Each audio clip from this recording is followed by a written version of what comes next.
থেকে আসছেন আমাদের জুলুস করতেছে, যদি কোনো ভাইয়ের সাথে কোনো ভাইয়ের কোনো কথা কাটাকাটি কোনো কাজটা লেগে থাকে, কোনো মন কষ্ট দিয়ে দেয়, সবার পক্ষ থেকে আজকে আমরা কুটিবাসী রেলওয়ে কমিটির পক্ষ থেকে 2 হাত ধরে আমি পায়ে আপনার হাত দিয়ে নিচ্ছি।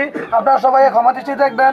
আর আমার সামনে ঈদে মিলাদুন্নবী, সামনে বছর সকলে দাওয়াত দিল, যে জানতে দূর দূরান্ত থাকেন, আমি বলবো সকল ভাইয়েরাকে যে আপনারা টাইম মতে যে 9টা জুলুসের র্যালিতে যোগ দেওয়ার জন্য সবাই একটা দিন আপনারা সময় দিবেন, সময়সূচি, এই সময়টা নষ্ট করবেন না। বাইরে বিরক্ত করছি, কষ্ট দিতেছি, কষ্ট দেবেন না। মিলাদ হয়ে গেছে, দোয়া দিবে, দিয়ে তাবাক দিবে, খেয়ে সবাই শৃঙ্খলাভাবে চলে যাবেন। আর আমাদের কুটিবাসীর মা ও বোনেরা ও ভাইয়েরা, আপনারা সবাই হইহল্লা চিল্লাপাল্লা করবেন না।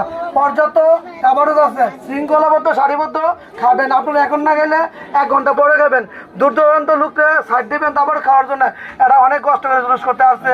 আর যারা দুজন গাড়ি নিয়ে আসছেন, আমি সসপিন নিয়ে চলে যাব।